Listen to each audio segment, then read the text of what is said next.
창세기 11장 25절로부터 12장 9절까지가 본문이 되겠습니다. 오늘 제가 11장 25절부터 본문을 읽었는데요. 이 25절부터가 창세기의 대전환점이 되겠습니다. 1장부터 11장까지는 한 개인의 이야기도 나오지만 대부분 이 세상 전체에 관한 말씀으로 기록되어 있는데 12장에 들어오면서 이제 한 사람을 하나님께서 주목하기 시작합니다. 그 첫 번째 사람인 아브라함이 오늘 본문의 사람이고, 그 다음에 두 번째로는 아브라함의 아들인 그 이삭에 관련된 내용이 되겠습니다. 그 다음에 세 번째로는 그 이삭의 아들 중에 하나인 야곱이 또 등장인물이 되겠고, 야곱이 12아들을 낳았는데 그 중에 창세기의 마지막 장을 주로 장식하는 사람은 요셉이 되겠습니다. 따라서 창세기에 오늘부터 뒷부분에는 주로 네 사람에 관련된 말씀을 전하게 되겠습니다. 이 전환점을 볼 때 또 하나 중요한 사실은 1장부터 11장까지의 역사는 수천 년의 역사고요. 아브라함부터 이삭까지 역사는 짧습니다. 그런데 성경의 분량으로 보면 그 긴 역사는 11장 24절로 끝나고 네 사람에 대한 기록이 창세기 50장까지를 다 차지하니까 거의 40장을 차지하는 4분의 3을 차지하는 그런 분량을 갖고 있습니다. 우리가 여기서 아브라함이나 이삭이나 야곱이나 요셉을 한 개인의 삶에 역사하시는 하나님으로 나타나지만 실제 그것은 우리 믿는 사람에게 하나님이 어떻게 역사하시는가 하는 것을 보여주는 구원 역사의 이야기입니다. 그래서 여기 나오는 아브라함이나 나머지 사람들은 우리의 모델과 같은 사람이 되겠습니다. 성경에서는 우리를 두 조상이 있다고 말합니다. 하나는 아담이 우리 조상입니다. 이 세상의 모든 사람은 다 아담의 후손입니다. 그런데 이 세상 모든 사람의 조상이 아닌 어떤 사람들만의 조상인 사람이 또 하나 있습니다. 그 사람이 바로 아브라함입니다. 아브라함은 누가 후손이냐 하면, 아담은 몸을 갖고 태어난 모든 사람은 아담의 후손이지만 아브라함은 예수님을 믿고 구원의 백성이 되어서 하나님 자녀된 사람, 이 사람만이 해당이 되는 내용이 되겠습니다.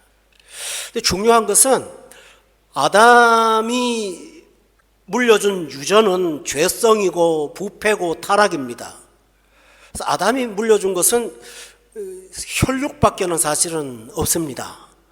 그런데 아브라함의 자손으로 후손이 돼서 하나님의 축복으로 사는 사람은 구원이라는 엄청난 선물을 안고 사는 또 다른 백성들입니다.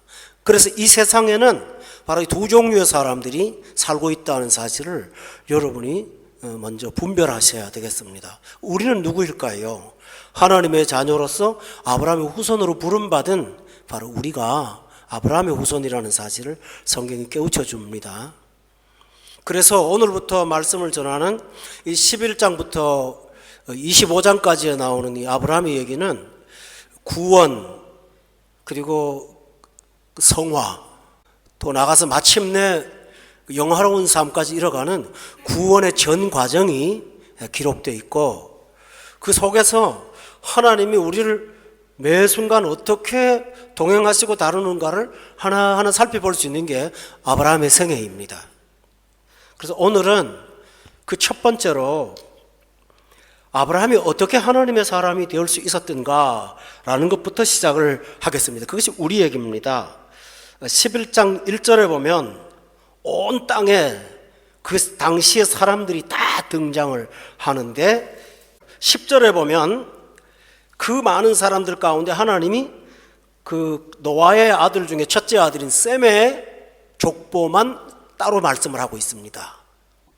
여러분이 창세기 5장하고 이 사실을 조금 비교해 보면 의미 있는 게 하나 발생하는데, 창세기 5장은 낳고 난 다음에 죽었다는 말을 계속 반복하고 있는데, 창세기 11장의 족보는 죽음이라는 단어가 26절까지는 한 번도 등장하지 않습니다. 이런 차이가 있습니다. 노아에게 하나님께서 구원을 허락하시고 홍수 후에 노아가 포도주를 먹고 좀 취했을 때 하나님이 셈을 축복하신 것을 여러분이 기억하실 거예요. 바로 하나님은 그 축복의 약속대로 셈의 후손을 구별하기 시작합니다. 그 다음에 또 중요한 사실은 25절에 들어가 보면 이 셈의 후손을 24절까지는 나열하면서 몇 년 살고 낳고 그것만 기록했다가 25절부터 31절까지는 이 데라라는 사람, 셈의 후손 가운데 이 데라라는 사람의 가정을 하나님께서 집중적으로 말씀하고 있습니다. 점점 어떻게 되죠? 큰 크기로 말하면 온 세상, 셈의 후손, 그 다음에 데라의 가족, 그리고 나서 그 데라의 가족이 27절에 보니까 아들인만 셋이 있어요. 아브라함과 나홀과 하란이 있는데요. 여기서 28절에 보면 하란은 롯의 아버지였는데 죽었다고 돼 있어요. 나홀은 그냥 살았어요. 그런데 성경의 초점은 이 세 사람 중에서 아브라함한테 하나님이 주목하고 있어요. 여러분, 여기서 제가 손으로 표현할게요.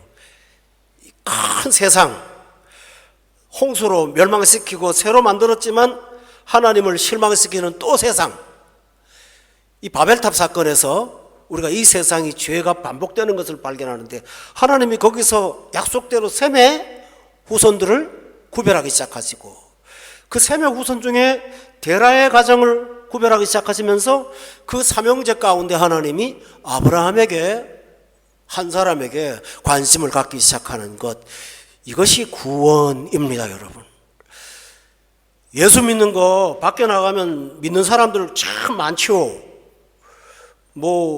교회도 많고 또 우리가 아는 사람들 중에 예수 믿는 사람이 얼마나 많습니까? 근데 우리가 그런 사람들과 교제하니까 많아 보이지, 실제로는 세상 전체로 보면 아브라함처럼 거듭나고 구원받은 사람은 극소수에 불과합니다. 이 사실은 매우 중요하다는 것을 말씀드리고, 이 사실이 주는 축복은 우리가 바로 그 대상 중에 하나라는 사실이 얼마나 귀하고 귀한 일인지 모릅니다. 어떻게 이렇게 됐을까? 사도행전 7장에 보면 스데반 집사가 설교한 내용 가운데 아주 중요한 게 등장을 합니다. 2절에 스데반이 이렇게 말합니다. 여러분 부형들이여 들으소서. 우리 조상 아브라함이 하란에 있기 전 메소포타미아에 있을 때라고 돼 있죠, 그죠? 그 집 식구가 메소포타미아에 살다가 가나안으로 가려고 하다가 하란에 멈췄거든요. 그런데 하나님께서 그 메소포타미아는 여호수아 24장에 보니까 강 저쪽에서 우상을 섬겼던 자리라고 돼 있어요. 근데 거기서 있을 때 영광의 하나님이 아브라함에게 자신을 나타내 주신 특별한 은혜가 있었어요. 그러다가 4절에 보니까 아브라함이 갈대아 사람의 땅을 떠나 하란에 거할 때 그 아버지 데라가 죽고 나자 하나님께서 그를 지금 사는 이 땅으로 옮겨주셨다라고 기록되어 있어요. 그러니까 그냥 하나님이 명확하게 이 많은 사람 중에, 셈의 후손 중에, 데라의 가족 중에 아브라함 한 사람 내가 선택했어, 이게 아니라 하나님이 그 한 사람의 구원을 위해서 먼저 열심을 내셨다는 사실입니다. 우리가 예수님을 믿고 나서 돌아보면 지난날 예수님에 관련된 어떤 일들이 내게 다가온 게 많습니다. 내 가정이나 가족에 그런 경우 없는데 하나님이 나한테 역사하신 게 있어요, 분명히. 그게 뭘까요? 메소포타미아에 있을 때 그 하나님이 나에게 보이신 것입니다. 영광의 하나님께서. 그러나 우리는 그때 하나님께 즉각적으로 반응하지 못했습니다. 안 했습니다. 그런데 하나님께서 중단하지 않고 하란에서, 그 아비가 죽을 때 메소포타미아에서 역사하신 하나님이 하란에서 역사하셔서 가나안으로 옮겨 주셨다고 기록되어 있습니다. 이것이 구원입니다. 돌아놓고 보면 우리가 어떻게 예수를 믿었는지를 보면 사람이 중간에 개입한 것도 있지만 정말 중요한 사실은 하나님이 나 한 사람을 온 세상의 별처럼 많은 사람들 가운데 특별히 구별하여서 나를 하나님의 사람으로 따로 세우셨다는 사실이 얼마나 감사한지요. 왜 그렇게 하실까요? 하나님께서. 하나님은 아담에게 주신 세상이 부패하자 물로 심판을 하셨습니다. 그리고 나서 하나님이 노아한테 약속하셨죠? 다시는 물로 심판하지 않겠다고. 그러는데도 세상은 여전히 부패하니까 하나님이 약속을 지키되 하나님 백성을 따로 구별하여 내어놓은 것입니다. 저와 여러분이 바로 그 은혜로 이 자리에 오게 됨을 믿습니다. 하나님이 그렇게 역사하셨습니다. 그런데 또 하나 11장으로 돌아가 보면 조금 특이한 사실 하나를 또 발견합니다. 그럼 다른 사람은 관심 없었나 하나님이? 그러지 않았던 것 같아요. 11장에 31절에 한번 보십시오. 거기 보면 데라가 갈대아인의 우르를 떠나 가나안 땅으로 가고자 했다라는 기록이 나와 있습니다. 그렇다면 데라도 어느 정도 하나님의 그 어떤 그 이끄심을 의식하고 살았던 사람이라는 사실을 우리가 여기서 짐작할 수가 있습니다.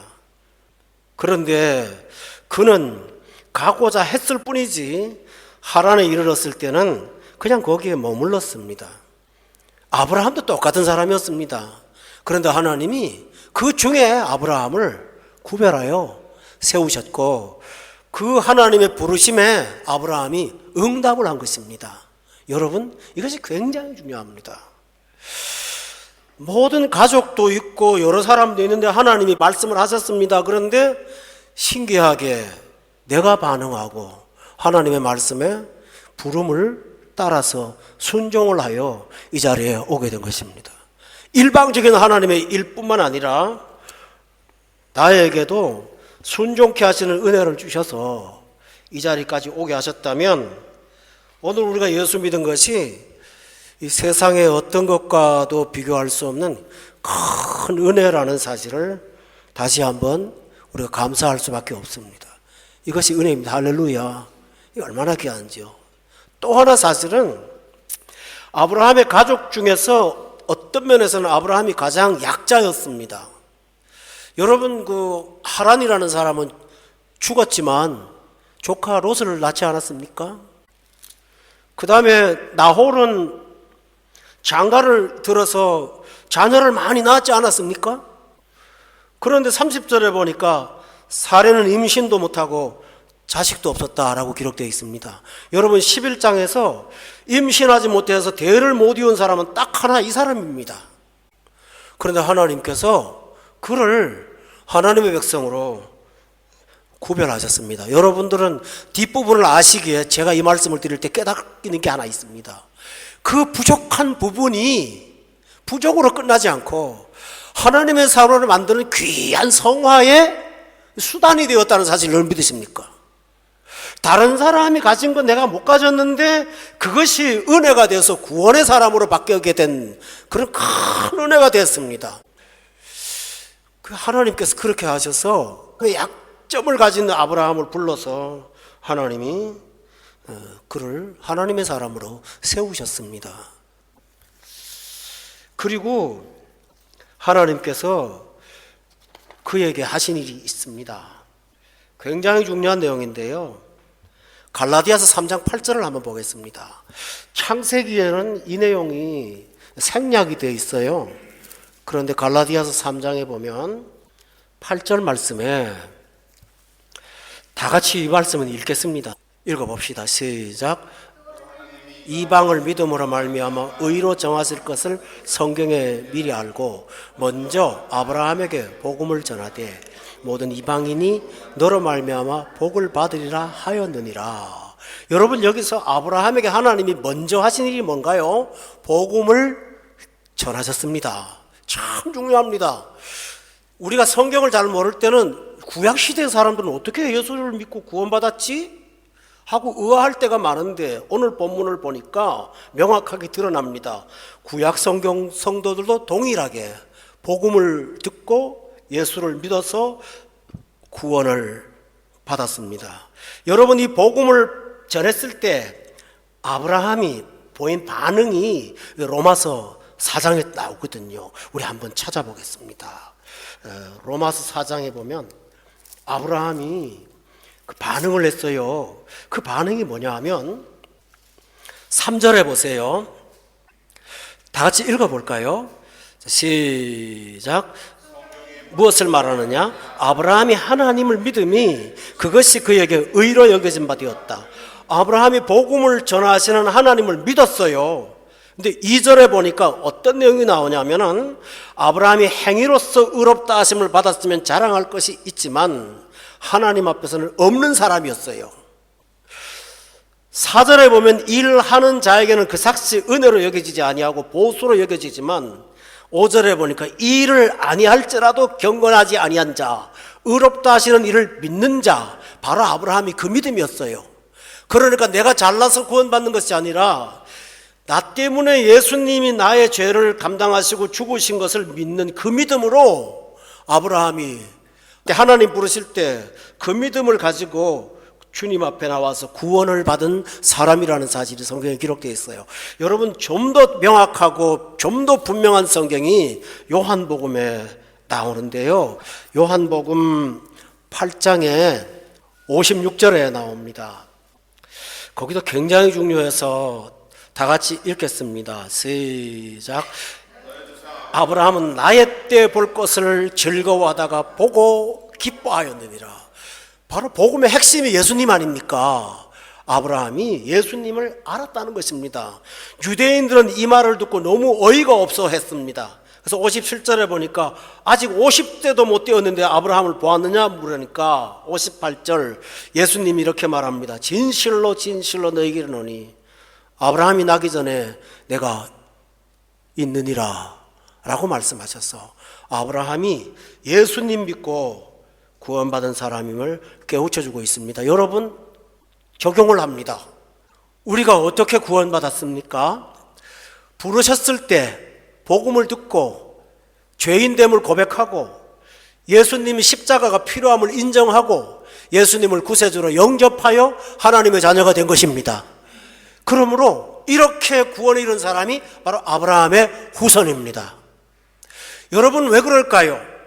왜 아브라함을 선택했는지 여러 가지 이유 중에 많겠지만은 그 중에 제가 생각하는 하나가 있습니다. 유대인들은 혈통으로 아브라함의 후손된 걸 굉장히 강조하잖아요. 그런데 하나님이 혈통으로 아브라함에게 역사하지 않으셔서 자식을 단산시킨 그 태를 갖고 일하신 걸 여러분 기억하십니까? 바로 그 사실입니다. 그래서 혈통으로나 육종으로나 사람의 뜻으로 나지 않고 오직 하나님께로서 난 자가 아브라함의 후손이라는 사실을 오늘 가르쳐주고 있습니다. 여러분, 이까지 우리가 다 잘 아는 내용입니다. 이 말씀 너무 잘 알고요. 그 다음이 뭘까요? 예수 믿고 이제 구원받았어요. 그럼 어떻게 될까요? 창세기 12장에 보면 그 다음 단계가 나옵니다. 창세기 12장에 여호와께서 1절에 보니까 아브라함에게 말씀하십니다. 너는 너의 고향과 친척과 아버지의 집을 떠나 내가 내게 보여줄 땅으로 가라. 2절 말씀 다 같이 읽읍시다. 시작. 큰 민족을 이루고 내게 복을 주어 내 이름을 장대하게 하리니 너는 복이 될지라. 3절도요. 너를 축복하는 자에게는 내가 복을 내리고 너를 저주하는 자에게는 내가 저주하리니 땅의 모든 족속이 너로 말미암아 복을 얻을 것이라 하신지라. 내용 여러분 잘 아시죠? 근데 이 내용을 한마디로 딱 말한다면 뭘까요? 하나님이 아브라함에게 나의 계획은 이렇다 하고 말씀하신 것입니다. 내가 너를 향하여서 갖고 있는 계획이 이거야 하고 말합니다. 중요한 사실이 이겁니다. 우리가 예수 믿고 구원받았잖아요. 예수님이 이렇죠. 내가 온 것은 생명을 얻고 구원 더 풍성케 하는 것이다. 그 계획, 바로 우리에게 하나님이 이 계획을 말씀하십니다. 성경을 통해서. 우리가 아브라함을 들어야 되는 중요한 이유가 아브라함에게 말씀하신 계획이 바로 우리를 향하신 계획이라는 사실입니다. 똑같습니다. 나는 다른 계획을 받을까요? 아니요. 성경은 그렇습니다. 아브라함으로 말미암은 자는 아브라함과 같은 복을 받을 것이라고 분명히 말씀하셨으니 이 아브라함에게 주신 하나님의 비전이 우리를 향하신 비전입니다. 이게 왜 중요할까요? 예수 믿기 전에 인생을 사는 사람들이 계획 없이 사는 사람은 아무도 없습니다. 미래에 대해서 어떤 소망을 다 갖고 있죠. 11장에 보세요. 여기 그 당시의 사람들이 갖고 있는 인생 계획이 뭡니까? 12절에 보니까 4절에 성읍을 탑을 건설하여 꼭대기에 하늘을 닿게 하고, 그 다음 말이 중요합니다. 우리 세상 사람들의 계획은 우리 이름을 내고 내가 나처럼 살고 싶은 거예요. 내 이름을 내고 내 인생 계획을 갖고 사는 거예요. 그런데 하나님이 그런 인생 계획을 갖고 사는 사람을 복음으로 부르시고 구원받게 하신 다음에 하나님의 계획을 말씀하시고 그 계획 안에 들어오라고 초대하시는 거예요. 이것이 구원입니다. 오늘 여기 계신 성도님들은 저를 제외하고는 다 당대 예수를 믿으신 분이신 걸로 알고 있습니다. 저는 벌써 몇 대에 걸친 그 신앙의 어떤 가문을 갖고 있고, 여러분은 당대에 이제 시작을 하셨는데 하나님께서 여러분을 믿음의 가문의 조상으로 부르셔서 여러분 가문, 영적 가문, 꼭 혈통만이 아니라 우리 성도님들을 통해서 예수님을 믿게 된 한 사람 한 사람 있잖아요. 그들을 통해서 아브라함의 계획 속에 들어오도록 하시는 것이 우리를 향하신 하나님의 계획입니다. 이게 굉장히 중요합니다. 여러분 성경에 보세요. 베드로를 부르십니다. 보시자마자 뭐라고 합니까? 너 고기 잡는 나 어부인데 내가 장차 너는 사람을 낚는 어부가 되게 하리라. 계획을 말씀하시죠. 사도 바울이 예수님 핍박하다가 예수님 만나서 다메섹에서 변화됩니다. 그런데 며칠 후에 아나니아라는 사람 통해서 이렇게 말씀하십니다. 하나님이 바울을 향하신 계획을 말합니다. 이 사람을 통해서 임금과 나라의 권세들을 복음을 듣고 예수 믿게 하는 것이라고 말씀하십니다. 이렇게 하나님께서는 예수 믿는 자들에게 하나님의 계획 속에 들어오게 하시는 것을 여러분이 기억하십시오. 그리고 성경은 이 하나님의 계획이 복이라는 사실을 거듭 말씀하고 있습니다. 그냥 복이 아닙니다. 복의 근원이 되는 복입니다. 그래서 내 복이 다른 사람에게 복되게 하는 복, 이런 삶이 바로 구원 이후의 삶이라는 사실을 가르쳐주니 예수 믿고 사는 게 얼마나 귀한 일인지를 모른다는 것입니다. 또 하나 중요한 사실은 11장 27절부터 31절에 보면 예수 믿기 전에 데라가 자기 인생을 갖고 살았던 가정의 형편이 나타납니다. 여기 어떤 상황이 있었냐면 27절에 딱 한마디가 나옵니다. 하란은 롯을 낳았다. 근데 여러분 잘 보세요. 거기 순서대로 돼 있어요. 아브라함이 장남이고요, 나홀이 둘째고 하란이 셋째입니다. 그런데 하란이 롯을 낳았습니다. 근데 여기 29절에 보면 나홀이 아브라함이 장가 들었다는데 하란은 장가도 안 들었습니다. 이게 무슨 말을 의미할까요? 정상적이지 못한 아들이었습니다. 그리고 자기가 죽어버렸습니다. 아버지보다 먼저요. 얼마나 비극입니까? 또 하나 있습니다. 본문의 31절에 보면 그 데라가 자기 가족을 데리고 가나안으로 가고자 하다가 하란에 이르러서 거류를 하는데, 하란이라는 이름이요 방황이라는 뜻을 갖고 있다고 제가 말씀을 드린 적이 있습니다. 다시 말하면 이 가정이 예수 믿기 전에 인생 계획과 살았지만 죽음, 방황, 복잡함, 여러 가지 가정의 어려운 문제, 이런 것들이 늘 쌓여 살았던 가정이었습니다. 그러다가 하나님의 계획 속에 초대하셔서 하나님은, 여러분 잘 들어보세요, 아브라함이 그때부터 아주 빛나는 인생을 살았다, 그건 아닙니다. 아브라함도 좀 어려움도 있었고 진실하지 못할 때도 있었죠. 근데 신기한 게 있어요. 신기한 게, 진짜 신기한 게 있어요. 저한테 누가 무슨 말을 해도 저는 이걸 부정을 못하게 성경에 나오니까 애굽에 도망가서 거짓말을 해요.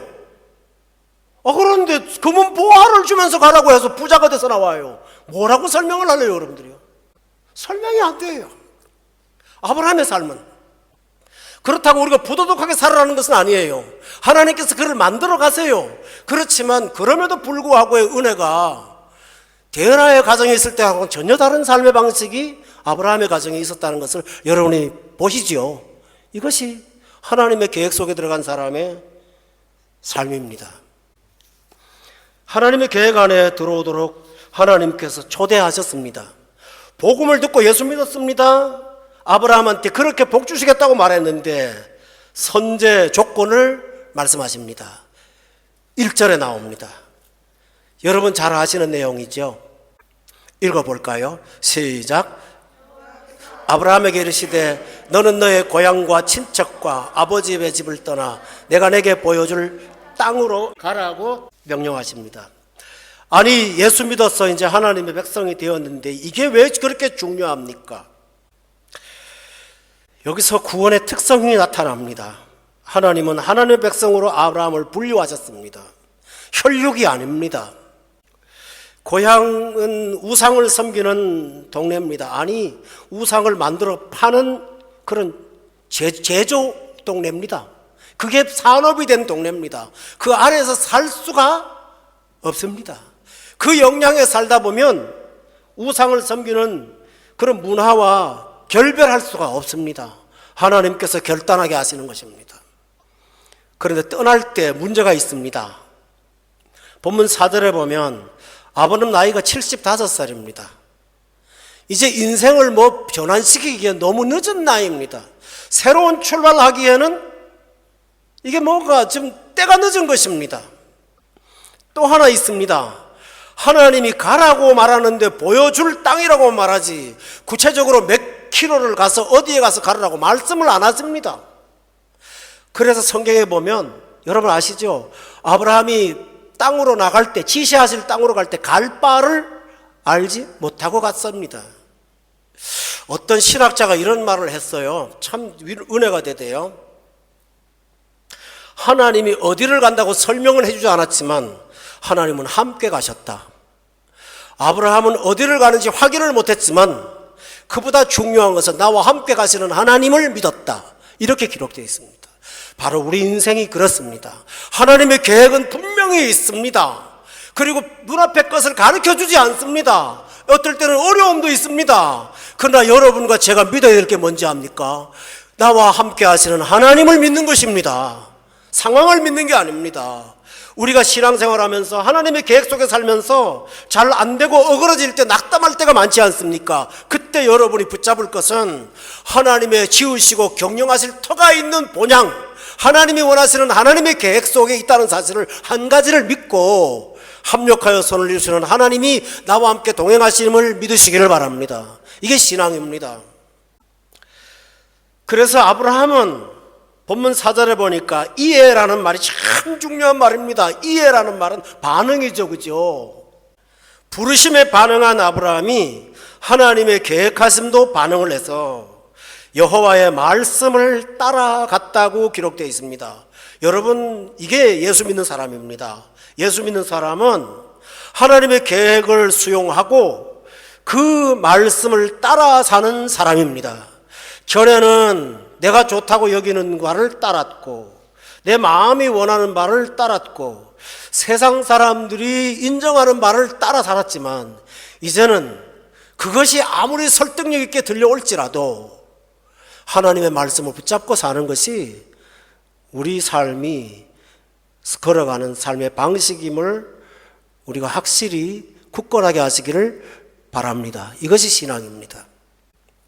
우리가 교회에 와서 늘 말씀을 자꾸 듣습니까? 그리고 창세기 이 말씀 한두 번 듣나요? 근데 왜 거듭거듭 듣습니까? 하나님의 말씀은 늘 새롭습니다. 그러나 중요한 사실은 우리가 말씀을 듣지 않고 어떻게 말씀을 따라 살 수가 있습니까? 그러니까 말씀을 듣는 것입니다. 안내를 따라서 살아가는 것이 믿는 자가 아니겠습니까? 그래서 우리는 말씀을 듣기를 사모하고 말씀을 따라 살기를 사모하는데 말씀을 따라 사는데 그냥 내가 결심하고 따라가는 게 아니라 그 말씀을 쫓을 때 성령이 나와 함께 하십니다. 나와 동행하십니다. 나 홀로 가지 않게 하십니다. 그래서 로마서 8장에 보면 하나님의 영으로 인도함을 받는 사람이 하나님의 아들이라고 기록되어 있습니다. 신기하게 말씀을 따라 살아가면 내 앞에 내 계산하고 전혀 다른 세상이 펼쳐지기도 하고 예상치 못한 하나님의 일들 속에서 우리가 걸어가는 것을 늘 발견합니다. 이게 은혜입니다. 교우 여러분, 지금까지 말씀을 중간으로 정리하겠습니다. 우리는 세상 속에 살았는데 하나님께서 그 하고 많은 사람 가운데 나를 부르셔서 구원의 자리에 옮겨놓으시고 복음을 듣고 예수님을 믿어서 의에 이르도록 이끌어 주셨습니다. 그리고 하나님이 계획을 말씀하시고 이 험한 세상을 살지 말고 하나님의 계획 따라 살으라고 우리를 초대하셨습니다. 그리고 그것이 복이며 나와 이웃과 세상의 복이라고 말씀해 주셨습니다. 이렇게 우리가 여기까지 걸어왔습니다. 근데 문제가 하나 있습니다. 그러면 탄탄대로를 걸어야 하지 않습니까? 그런데 본문에 보면 그렇지 않았다는 사실을 성경이 말씀하고 있습니다. 여러분 여기 보세요. 5절 끝에 보니까 가나안 땅으로 가려고 떠나서 마침내 가나안 땅에 들어갔는데 6절에 보니까 끝에 그때에 가나안 사람이 그 땅에 거주하였더라. 이 말이 뭘까요? 하나님이 이 땅을 7절에 보니까 내 자손에게 준다고 말씀하셨지만 거기 다른 사람이 있어요 이미. 그래서 히브리서에 보면 발붙일 만한 땅 하나도 주신 적이 없다고 기록되어 있거든요. 우리가 신앙생활하면서 하나님의 계획 속에 살아가는데 그 계획 안에 들어왔음에도 불구하고 눈에 보이는 환경은 뚜렷이 나타나지 않는 때가 너무 많거든요. 그뿐입니까?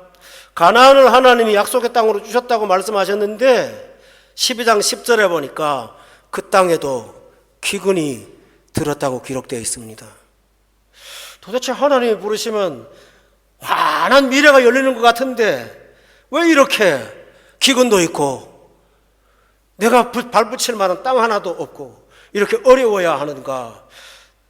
말씀을 듣지 못하면 많은 성도들이 이 부분에 가서 믿음이 열정이 식어집니다.